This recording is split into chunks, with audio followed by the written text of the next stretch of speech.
ಅಗ್ನಿರೀವ ಮನ್ಯೋ ತ್ವಿಷೇತಃ ಸಾಹಸ್ವ ಸೇನಾನಿರ್ನಃ ಸಹುರೇ ಹೂತಯೇ ಹೇಧೇ ಹತ್ವಾ ಯಶತ್रून् ವಿಭಾಜಸ್ವ ವೇದವೋಜೋ ವಿಮಾನೋ ವಿಮೃಧೋ ಉದಸ್ವ.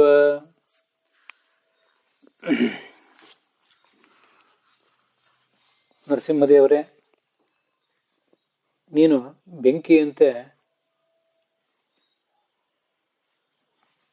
ಉರಿಯನ್ನ ಉಗುಳುತ್ತಾ ನಮ್ಮ ಶತ್ರುಗಳನ್ನ ನಾಶಪಡಿಸು.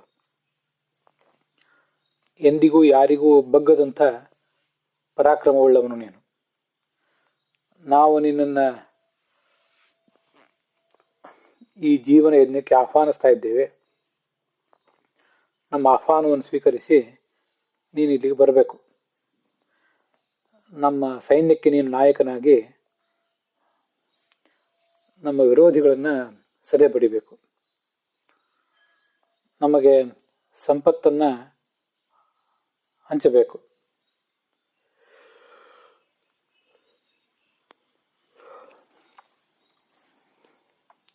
ಯಾರು ಯುದ್ಧ ಮಾಡಲಿಕ್ಕೆ ಬಂದಿದ್ದಾರೆ ಅಂಥವರನ್ನ ಹೊಡೆದು ಓಡಿಸಬೇಕು. ನೀನು ಯುದ್ಧ ಮಾಡುವುದಲ್ಲದೆ ನಾವೇ ಯುದ್ಧ ಮಾಡುವಾಗ ಆ ಯುದ್ಧ ಮಾಡಲಿಕ್ಕೆ ಬೇಕಾದಂತಹ ಬಲವನ್ನು ನಮ್ಮಲ್ಲಿ ನೀನು ತುಂಬಬೇಕು. ಇದಿಷ್ಟು ನರಸಿಂಹನಲ್ಲಿ ಪ್ರಾರ್ಥನೆ. ಮನ್ಯೋ ಕುಪಿತನಾದ ನರಸಿಂಹನೇ, ಅಗ್ನಿ ಇವ ಬೆಂಕಿಯಂತೆ ತ್ವಿಷಿತಃ ಪ್ರಜ್ವಲಿಸುತ್ತ ಪರಾಕ್ರಮವನ್ನು ಹೊರಸೂಸ್ತಾ ಅಂತ ಅರ್ಥ. ಸಹಸ್ವ ಶತ್ರುಗಳನ್ನು ಸೋಲಿಸು.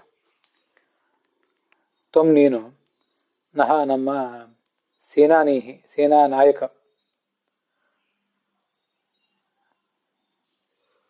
ಸಹುರೆ ಯಾರಿಗೂ ಕೂಡ ಮಣಿಯದವನೇ. ಹೂತಃ ಆಹ್ವಾನಿಸಲ್ಪಟ್ಟು ಅಂತ ಅರ್ಥ. ನಮ್ಮ ಜೀವನವೆಂಬ ಯಜ್ಞಕ್ಕೆ ನಾವು ನಿನ್ನನ್ನು ಆಹ್ವಾನಿಸ್ತಾ ಇದ್ದೇವೆ.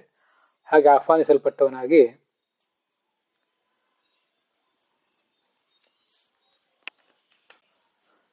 ಈಧಿ ನಮ್ಮ ಬಳಿಗೆ ಬಾ. ಶತ್ರುಗಳನ್ನು ಹತ್ವಾಯ ಕೊಂದು, ವೇದ ಸಂಪತ್ತನ್ನು, ಭೌತಿಕವಾದ ಸಂಪತ್ತು ಮತ್ತು ಬೌದ್ಧಿಕವಾದ ಸಂಪತ್ತನ್ನು ವಿಭಜಿಸುವ, ನಮಗೆ ಹಂಚುವ.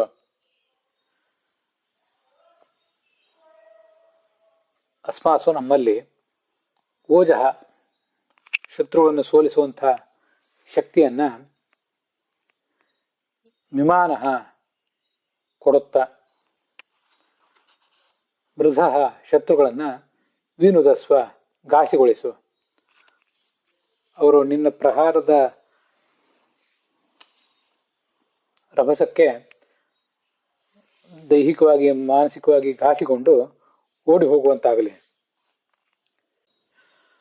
ಹೂತಃ ಅಂದರೆ ಆಹ್ವಾನವನ್ನು ಸ್ವೀಕರಿಸಿದವನಾಗಿ ಅಂತ ಅರ್ಥ. ನಾವು ಮಾಡುವಂತಹ ವೈಶ್ವದೇವಾದಿ ಯಜ್ಞಗಳಲ್ಲಿ ಮತ್ತು ವಾಜಪೇಯಾದಿ ಯಜ್ಞಗಳಲ್ಲಿ ಕೂಡ ಭಗವಂತನನ್ನು ಆಹ್ವಾನಿಸ್ತೇವೆ. ಅದಷ್ಟೇ ಅಲ್ಲ, ಒಟ್ಟಾರೆ ಜೀವನವೆಂಬ ಯಜ್ಞಕ್ಕೆ ಅವನನ್ನು ಆಹ್ವಾನಿಸ್ತೇವೆ.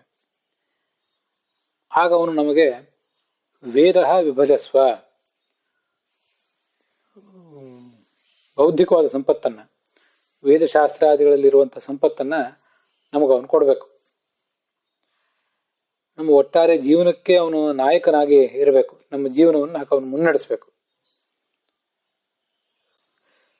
ಯಾರನ್ನ ಕೊಂದೇ ಹಾಕಬೇಕೋ ಅಂಥವ್ರನ್ನ ಕೊಂದು ಹಾಕಬೇಕು.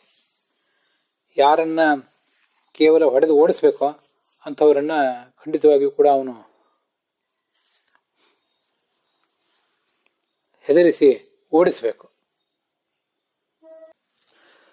ಇಲ್ಲಿ ವೇದ ವಿಭಜಸ್ವ, ಸಂಪತ್ತನ್ನು ನಮಗೆ ಹಂಚು ಅಂತೇನೋ ಅರ್ಥ ಇದೆಯಲ್ಲ, ಇನ್ನೂ ಒಂದು ಅರ್ಥವನ್ನು ಕೆಲವರು ಬರೆದಿದ್ದಾರೆ. ಸಾಮಾನ್ಯವಾಗಿ ನಾನು ಬನ್ನಂಜಿ ಗೋವಿಂದಾಚಾರ್ಯರು ಮತ್ತು ಪುರಾಣಿಕಾಚಾರ್ಯ ಹೇಳಿದಂತಹ ಅರ್ಥಗಳನ್ನು ಗಮನಿಸ್ತಾ ಇದ್ದೇನೆ. ಅಲ್ಲಿ ವಿಭಜಸ್ವ ಅಂದರೆ ಶತ್ರುಗಳನ್ನ ಇತರರಿಂದ ಪ್ರತ್ಯೇಕಿಸಿ ನಮ್ಮ ವಶಕ್ಕೆ ಕೊಡು ಅಂತ ಅರ್ಥ. ಇದೊಂದು ನಮ್ಮ ದೌರ್ಬಲ್ಯ. ಸಾಮಾನ್ಯವಾಗಿ ನಾವು ಖಡ್ಗ ಬಿಲ್ಲು ಬಾಣ ಹಿಡಿದು ಯುದ್ಧ ಮಾಡುವಾಗಲೂ ಕೂಡ ಅನೇಕ ಬಾರಿ ನಮ್ಮ ಶತ್ರುಗಳು ಯಾರು ಮಿತ್ರರು ಯಾರು ಅಂತಾನೆ ಗುರುತಿಸ್ಲಿಕ್ಕೆ ನಾವು ಒಂದು ವೇಳೆ ವಿಫಲರಾದರೆ ಆಗ ಯುದ್ಧದಲ್ಲಿ ನಾವು ಸೋತು ಹೋಗ್ತೇವೆ. ಯುದ್ಧದಲ್ಲಿ ನಮ್ಮ ಶತ್ರುಗಳು ಯಾರು ಅಂತ ತಿಳಿಯೋದು ಮುಖ್ಯ. ಅನೇಕ ಬಾರಿ ನಮ್ಮ ಅಂತರಂಗದಲ್ಲಿರುವಂಥವರೇ ನಮಗೆ ಶತ್ರುಗಳಾಗಿ ಬೆನ್ನ ಹಿಂದೆ ನಮ್ಮನ್ನು ಇರೀತಾರೆ. ಅಂಥವ್ರನ್ನೆಲ್ಲರನ್ನು ಗುರುತಿಸ್ಬೇಕು. ಶತ್ರುಗಳು ಯಾರು ಮಿತ್ರರು ಯಾರು ಉದಾಸೀನರು ಯಾರು ಅಂತ ಅನ್ನೋದನ್ನ ನಾವು ಸರಿಯಾಗಿ ತಿಳಿಯುವಂತಾಗಬೇಕು ನಿನ್ನ ಅನುಗ್ರಹದಿಂದ. ಅದು ವಿಭಜಸ್ವ ಅನ್ನೋದಕ್ಕೆ ಅರ್ಥ. ಮತ್ತು ವೇದ ಓಜಃ, ನಮ್ಮ ಓಜಃ ನಮ್ಮ ಓಜಃ ಸಂಪತ್ತನ್ನು ವೇದ ನೀನು ತಿಳಿದೇ ಇದ್ದಿ. ನೀನೇ ಶತ್ರುಗಳನ್ನ ದೂರ ಮಾಡಬೇಕು. ನಮಗೆ ಅಲ್ಪರಾದಂಥ ನಮಗೆ ಇದು ಸಾಧ್ಯ ಆಗುವಂಥದ್ದಲ್ಲ ಅಂತ ಈಗ ಹೇಳಿದ ಅರ್ಥ ಇದು ಪುರಾಣಿಕಾಚಾರ್ಯರು ಹೇಳಿದಂಥ ಅರ್ಥ. ಇದಕ್ಕೆಲ್ಲದಕ್ಕೆ ಸಂಬಂಧಪಟ್ಟಂತೆ ಸಾಯಣಾಚಾರ್ಯರು ಮೊದಲಾದವರು ಹೇಳಿದ ಅರ್ಥಗಳನ್ನು ನಾನು ನೋಡಿಲ್ಲ. ಇವೆರಡು ಅರ್ಥಗಳನ್ನ ಸಾಮಾನ್ಯವಾಗಿ ಗಮನಿಸ್ತಾ ಇದ್ದೇನೆ. ನಡುವೆ ನಡುವೆ ನನಗೆ ಹೊಳೆದಂತಹ ಅರ್ಥಗಳನ್ನು ಕೂಡ ಹೇಳುವ ಪ್ರಯತ್ನ ಮಾಡಿದ್ದೇನೆ.